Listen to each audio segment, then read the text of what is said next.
All right, and welcome back to this week's episode of the Warrior Arts Renaissance Show. We've got a very special guest with us here today, Damion DiGrazia out of New York City. He's a dear friend of a dear friend, and we've just started getting to know each other a little bit over this last few days.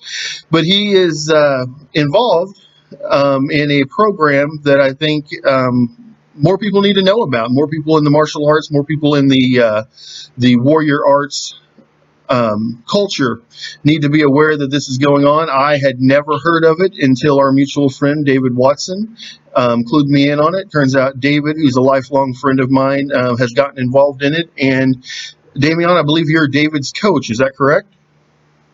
Yeah, I mean, I think I'm several things to him, but one of them is coach, and but also president of the chapter here in New York, and yeah, I mean, great guy, and but yeah, Philip, it's an honor and to be on your podcast, but also I think you're a great guy too. So just want to.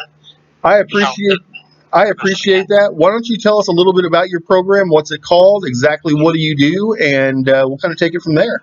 Sure. So Armored Combat Worldwide is what it's called now. It used to be known as Armored Combat League, but some business things aside, they're now called Armored Combat Worldwide. And so what we do is you have full steel oriented full contact sport that's team fighting. So let's say it's basically like full contact MMA.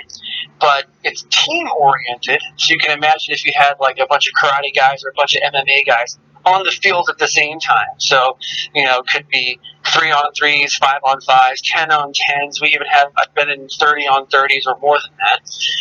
And the goal is to take the whole of the team to the ground.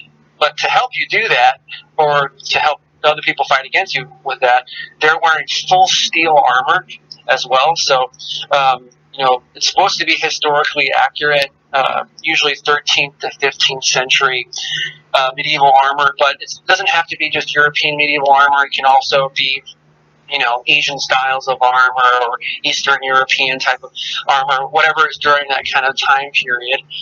And then it's steel weapons as well.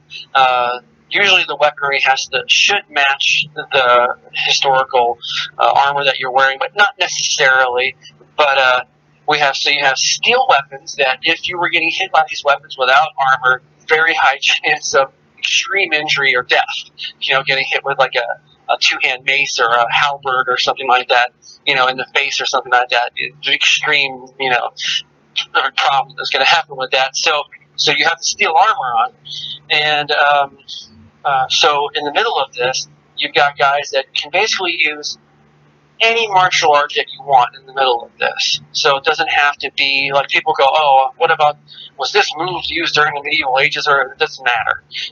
As I said, the goal is to take the whole of the team to the ground, kind of like football rules where if your knee touches the ground, if your hands touch the ground, if you hit the ground, your whole body or something, then you're out. You have to stay down. Otherwise, you can stay up. So you can get hit as much as you want. You can get pushed, tackled, whatever. As long as you're up, then you're fine. And so, like for me, being drawn into this sport, it wasn't just. It really wasn't the medieval thing that really drew me to the sport, even though it's medieval centric to a certain degree. For me, I mean, I love medieval stuff as any kind of regular guy does. You see medieval movies and things like that. And you're like, oh, that's pretty cool. Oh, a medieval video game, whatever it might be, medieval books. It is what it is. It's nice. But I wasn't super drawn to it. For me, I was a martial artist. I come from a background of Krav Maga and Capoeira, and I was doing lots of martial arts, contact martial arts, and things like that. And I'm also ex-military too, U.S. Air Force. And I was just kind of like, when I found out about this sport, that this exists, I ran into this guy at some sort of kind of sword fighting practice I got invited to here in New York. It wasn't this sport, it was something else. It wasn't even something that I liked. It was just kind of like heavy fencing, you get hit once and you're dead kind of thing. And I was just like, I don't want to do this. But I met one guy there who was like, oh, I do this full contact sport, steel weapons, team fighting. I'm on a national team, this whole thing. I was like, what, this exists? And then I was like, I'm there. And I had all my armor custom made within a couple of months, and I was on the field, and it's been legend ever since. And I got super involved and got pulled into leadership and ended up creating the whole New York team here. But yeah, it's for me, it's the epitome of my martial arts career, and I think it is for a lot of people. But some people come just for the medieval thing. Some people are just like, I love medieval stuff, or they love the fantasy side of medieval stuff, or they love the realistic side of the medieval stuff, or they like the armor, the history, whatever it is. And so they come for that. Like some people just come to watch. Like for fighters, some of them come because they just want to wear armor, they just want to use steel weapons, they want to use the sword, or things like that, and that's great. Then there's a lot of people like me who came because it was just like martial arts team fighting, full Right. contact MMA. It's like a huge bar brawl kind of thing with steel weapons and everything. I never even heard. Nothing else existed like this in the world that I've ever seen, at least not at this scale for sure. And so I got drawn into that. And like I gotta tell people, like I would do this sport if it was, if we were in riot gear, like modern military gear or something like that, and you gave us riot shields and batons, and we just went at it. Like, sure, like sounds good to me. Or give us like stormtrooper type of armor or something like that, with steel weapons or something like that. Sure, but it just so happens to be that the only way to do this is in steel armor that's made in a medieval way and steel weapons. Because, you might be able to do this for something similar if you were wearing plastic stuff and you're using a plastic weapon or a wooden weapon or something. But nowhere are you going to do this for something even similar to this with steel weaponry, which means like if someone finds a gap, which people do in your armor, they're going to aim for those gaps. Like there isn't like a don't hit the person in the gap in your armor. No. Right. No, people are going to aim for those gaps, whether they're in your arms, your legs, whatever.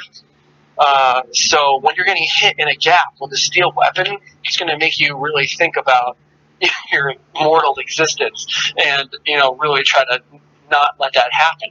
And it might take you out for the whole rest of that, tournament or whatever. So you have to stay super aware, but you're also could be being held by one or two guys, and then another guy comes up to you and starts hitting you with a weapon. Or you could be getting hit by 3 or 4 guys at the same time. So it's a very unique experience. It's very strategically oriented, and but it's very athletically oriented too. But also technique plays a big part in it, and experience is usually one of the main things that wins out, especially over the course of a whole tournament. But yeah, it's I've been doing it for I don't know now, maybe 7, 8, 9, 10 years, somewhere in that range. I haven't sat down and thought about it for a while. But basically, I created the New York experience here. There was basically like one guy doing sport when I first found out about it in New York, and then I went to my first world tournament, and then after that, I basically got the MVP at the tournament. It was in Spain. It was at the time there was something called INCF, but they were hosting a world tournament, which is something the Armored Combat League guys had helped create, this IMCF thing. And we went to that first world tournament. It was great. There was about maybe 25, 30 teams that came there from different countries. It was at a castle in Spain that was owned and hosted by Spanish royalty. And we were there. I was on USA 2, which was the second national team there. We made it all the way to the last round, which was the last 4 teams, and I ended up having to fight USA 1, which was our best team at the time. And it was a great fight and everything, and we ended up in 4th place we fought our way through about 30 different teams. It was amazing fights. That was basically my favorite time I've ever had. It was a 5-on-5 tournament, and we fought through all these teams. It was great, but at the end of it, I was sitting there, and if I'm rambling on, let me know if you want to ask me any questions. Oh, no, you're the context. You are already answering several of the questions I had written down for you, so I'm just letting you go. And this is great. This is exactly what we're looking for. So, and I wasn't, you didn't send me any prep questions, so I don't even know what questions you had in mind. So I'm just gonna keep going on. You let me know, jump in with any questions you have or any direction. So for Spain, right? So I'm at this Spain tournament. We're doing it. Everything's great, and At the end of the tournament, I'm off the field. It was like 3 days of fighting or something like that, maybe 4. And at the end of it, I'm sitting in the camp. I'm taking off the U.S. camp, and I'm taking off my armor. And all of a sudden, I hear, "Damion, get over here!" And I'm like, "What is going on?" So I walk over, and they're like, "Hey, look, these guys want to come talk to you." So what it is it's so the guy comes to me, and he's like, "Are you the guy who was like running around the field and no one could get you, and you're taking out targets, you're unstoppable?" I was like, I don't know. I mean, it might have been me. And the team looks at me and they point at me and they go, "Yeah, it was definitely him." And I'm like, okay, because basically I had created a kind of style, and no one was doing it at the time in the world really, of a wide flanker, where basically I would run into the backfield all by myself. And people would all kind of either disperse or run, or they come after me or whatever. But it was really weird because there's one crate. Usually everybody just lines up in a line, and then everybody just kind of walks one line to the other line and start beating each other up. But me, I would break off from the line and I would go into the backfield, and then no one would know what to do because you have to either chase after me or stay aware of me, or you're going to get clobbered. And so, so these guys were from Spain. They were from the Spanish team who was hosting the whole tournament with Spanish royalty and everything. And they came over. They're like, "Look, we're from the Spanish team. I'm the team captain." And so to them, I think I was kind of like a bullfighter, because I'd be all the way in the back, all these big guys, everybody chasing me around, and I would just do amazing magic. And so they come over and they're like, "Look, I'm the captain of Spain's team. I came over and we wanted to tell you a story." So he pulls out, and I'm like, "Oh, sure, And so he pulls out this arrowhead, this kind of rusty nail looking thing, and he goes, "Look, this is an arrowhead from the year 1212. And I'm going, "Wow, that's awesome." He said, "I know because my son is an archaeologist and he found it on a dig. It's from the most important battle in Spain's history called the Battle of Tobosola or something. Well, basically, it was the Christians versus the Moors, and this is the turning point in history when there was this big battle and the Christians win it out, even though they were the underdogs and everything. And it turns the tide of war." And he's like, "This is from that battle. It's a bodkin point. It's a special kind of arrowhead that goes through chainmail. You can't stop it because it's very thin." So basically, he's like, "Look," and so we didn't want to tell you about this. We also want to give this to you. And I was like, "What?" And so for me, I'm heavily involved in the church. I'm ex-military. I'm Freemason, all sorts of stuff. And I'm like, you know what? Very ritualistic and symbolically oriented. And it wasn't like how some people will say, "Oh, Americans don't care about history or culture," or like that. Like, I'm not like that at all. And not that I think a lot of Americans are like that, but I'm just saying, like, especially me, very oriented in this kind of way. It meant a lot to me. So I just took a knee. My first reaction, I'm like, "Look, I can't take this. It's too much. From one warrior to another, from one culture to another, and everything." And he's like, "No." He comes down to me, and he's got tears in his eyes. He's like, "No, we really want you to have this. Like, it means a lot to us." And I was like, I refused him again. I was like, "It's just too much." So finally, on the third time of me refusing, I accept it. On the third time of him asking me to take it, I took it. I refused twice, and I'm like, "Okay, I'll take it. Thank you." And it's amazing. And then he's like, "Look, we didn't want to just give you this. We also wanted to name you La Flecha, which means the arrow in Spanish." So that's how I got my field name, which is La Flecha, which is the arrow, and that's how people refer to me ever since. So I kind of been able to have that experience that so many people strive for, which is being named, by your adversaries on the field of, battle in a medieval place, of a tournament in some foreign country, and the hosts come over to name you something, and they gave me, and I have that arrowhead on my wall framed and appreciated it ever since. And that's basically my story. And then after I came back from that experience, National asked me to create the New York team, and then it's been legend ever since.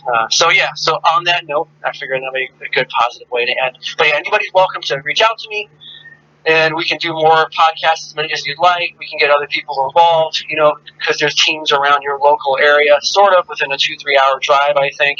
So maybe you guys can visit them or join them, or if anybody's in New York, everybody's totally welcome to take part in this or take our online classes. And also, we can get National involved too, the founder of the whole National organization, which is Andre Sanu, and you can look at that, or you can also even watch some of our TV show, that big TV show we had on the History Channel called Night Fight. I was on that TV yes, show. actually, that's when David clued me in on this. That was the first thing he showed me was that show. Can you say that again? It's Night Fight? Night spelled with a K. What they spelled. Okay, so I was on that TV show as a contestant, and Andre Sanu, the founder of Armored Combat Worldwide, he was one of the judges. You'll see on the TV show, and me and him have been good friends for a very long time. So yeah, there's many different ways to get involved, and everybody is always welcome to reach out in any way with any questions they have or anything. There's no stupid questions. We've been growing this, Andre and I, and other people have been growing the sport in the U.S. As a family. So it's not some sort of just we're just here to win and we're just here to do stupid questions and just be mean about it. Like, not at all. It's very family oriented. Everybody's welcome. Everybody's in whatever capacity they'd like to be involved. So reach out to me on those websites, and I'll connect you to whatever place that might be more applicable for you, or you're welcome to just be part of the New York experience too. Well, could we take a minute? And I mean, this is all very interesting, and I'm sure some of my listeners are going to be very interested. I'm very interested. When I get a chance to come out and visit David, I want to see this, maybe even try it out. Sure. I'm excited about the concept because I get a lot of flack here because I teach Kali, among other things. Okay, yeah, right. Filipino sword fighting. Filipino martial art. Yeah, and it's pretty useful in our sport too, especially for dueling. Right, and people freak out when I say, well, we don't just do stick on stick, we do stick on body at advanced levels. And they're like, you can't do that. You can't do that. Somebody's going to get hurt. And I'm like, but it's the only way to learn. It's the way I learn, Yeah. No, actually, Kali is really preparing you to use machetes. Exactly. Right? Exactly. So like, if you're afraid to stick on one body, at least if you're wearing a helmet, you should be fine. You might break a finger or something like that, but remember, Kali's preparing you to fight with machetes. Right? Exactly. That's sharp machetes. That's what you're supposed to be. It's supposed to be like jungle fighting, martial machete wielding. Right. That's what it's supposed to be. My Kali instructor, my first Kali instructor, who gave me my foundation, was from the Philippines and came to the United States. Or something like that? I'm sorry?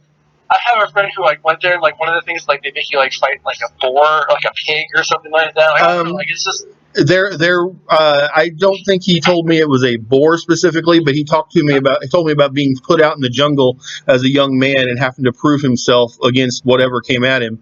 And so I'm very much old school, not just in Kali, but in my teaching in general.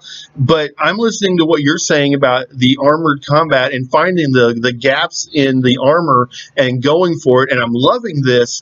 And I mean, because this is practical, it's reality. Yeah. But what I want to make sure we do before we get off here today is I want people who are listening to know your websites and know how to get in touch with you, because I'm sure that I'll probably have people contact me and say, hey, put me in touch with that guy, but you can just say right here on the recording how they can do that, and that'd be great. Sure. So we have a couple websites here in New York, and then there's some national ones as well. But for New York, for getting in contact with me, is going to be first our team website, which is www.gladiators.nyc, like New York City. So just gladiators, gladiators of Rome. So just www.gladiators.nyc. You'll be able to get in contact with me right through there. Just contact you there. You can also see a bunch of our media on there. You'll be able to see different classes that we have available and all that kind of stuff. We're going to have online classes soon as well because of the pandemic. It made us start having to think about doing things online when before we did everything in person. Also with classes, for the longest time I was teaching classes through a martial arts school where we were charging $30 per person. That it wasn't even coming to the team or to me. It was really just going straight to the martial arts owner, who was very money centric. And but we're not. And now we have all of our classes in New York currently are all free for anybody who's donation oriented, because we do it through a nonprofit, which is also a nonprofit that I founded, where people can donate whether they like to donate or nothing. There's no questions asked, 100% for free. There's no income check or anything like that. That is our nonprofit, which is called Santa's Nights, like Santa, like Christmas Santa, apostrophe S, Nights as in Knights of the medieval ages. with a K. So Santa's Nights is a nonprofit that I founded. The website is santasnights.org. If you just type in Santa's Nights into Google without even the website name, it'll pop up. We're the first thing on Google that'll pop up. If you type in Gladiators NYC without any without the website, we'll also be the first thing on Google that pops up.